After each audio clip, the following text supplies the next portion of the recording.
Vous venez de gagner à l'euro-million, vous avez hérité d'un oncle d'Amérique, vous pouvez donc inscrire votre enfant dans le pensionnat le plus cher du monde, l'Institut Le Roset entre Lausanne et Genève, accueille entre autres des enfants de stars, de futurs rois. François-Xavier Ménage, Hélène Massiot et Bruno Chastagnier y ont été acceptés à titre temporaire, cela va de soi. Au bord du lac Léman, l'adresse la plus jalousement gardée par les millionnaires, l'école du Roset. Bientôt 8 heures, fin du petit déjeuner pour 400 élèves, tous pensionnaires. Parmi eux, le français Alexandre, en terminale, et surtout en retard. Donc là, il est 8h moins 3 et on va aller en SVT. Ce matin, le cours porte sur la spéciation, l'évolution des espèces animales. Et pour l'occasion, le professeur a carrément monté une exposition. C'est super fragile, mais c'est un vrai bébé requin. Les objets sont prêtés par le Muséum d'histoire naturelle de Lausanne. La classe est au complet. Au Roset, la moyenne, c'est un professeur pour 3 élèves. Chaque cours dure 45 minutes. Bonjour monsieur. Place aux maths. Bonjour, comment vas-tu? Ça va et vous? Excellent. Dans cette classe de terminale scientifique, le plus dissipé, c'est le professeur, et c'est fait sciemment. T'as trouvé combien, Théophile? Oui.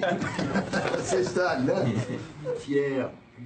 On est une petite classe, il nous répond et puis ça avance, on avance dans le cours plus rapidement également. Là, eux, toute question qu'ils ont, en toute zone d'ombre qui peut arriver, ils peuvent tout de suite poser une question et avoir la réponse. Donc oui, c'est un peu une conversation.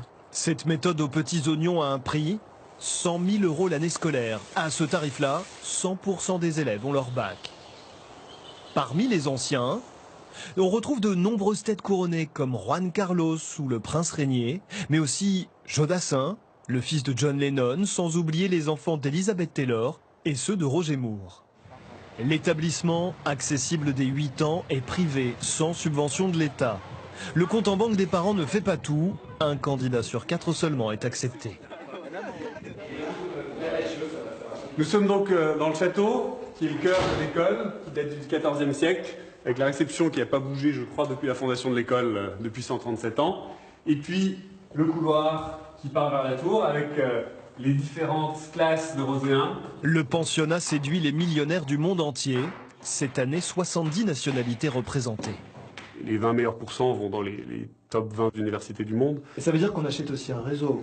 Alors on ne l'achète pas particulièrement, mais c'est clair qu'en étant Roséen, on intègre un réseau qui n'est pas un réseau business, qui est un réseau véritablement de gens qui ont des valeurs en commun, qui vivent quelque chose ensemble quand ils sont ici et qui le partagent ensuite. Début d'après-midi, le temps des devoirs pour Alexandre. Donc là, on est dans les dortoirs des garçons et là, on est donc dans ma chambre. Donc ici, c'est un peu là où je mets tous mes habits, c'est le rangement de tous mes habits. Et là, j'ai un pull du Roset. Ma mère a été au Roset, donc je connaissais depuis que je suis tout petit, elle a aussi également adoré. Et même mon grand-père a été également au Roset. Et donc vous, c'est un rêve? Voilà, moi j'ai toujours voulu venir ici. Dans la piscine privée de l'école, 1 heure d'entraînement 4 fois par semaine, et la journée n'est pas terminée. Là, il est 6h moins 5. Et après, j'ai encore 1 heure de badminton. Un esprit sain dans un corps sain, le programme de l'école, du matin au soir.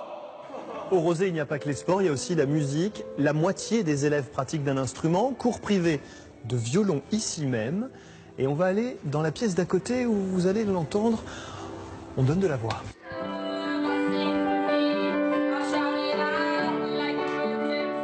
Au total, le Roset compte 27 professeurs de musique regroupés dans cette coupole, un centre culturel qui a coûté 40 millions d'euros et où nous attend maintenant le doyen de l'école, en pleine réflexion sur les futures sorties scolaires.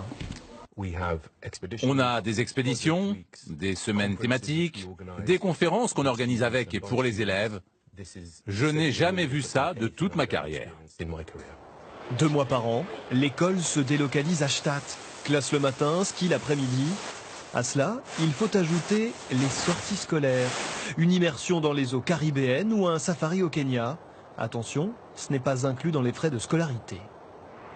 Retour au campus où la fin de journée arrive pour les 400 élèves. Presque 19h30, l'heure du dîner, les cuisiniers évidemment sont sollicités.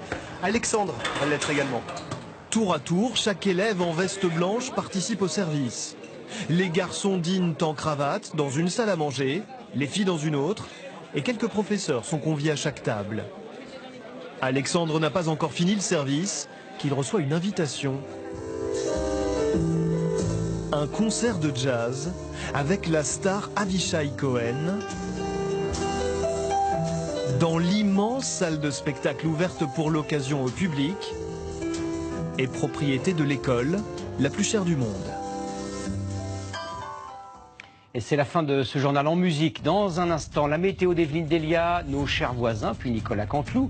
Ensuite, votre série inédite Dirty Dancing. Demain, à 13h, Jacques Legros. À 20h, Audrey Crespo-Mara.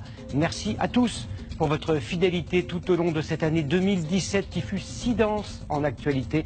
Très bonne fête à vous. Je vous retrouve très bientôt.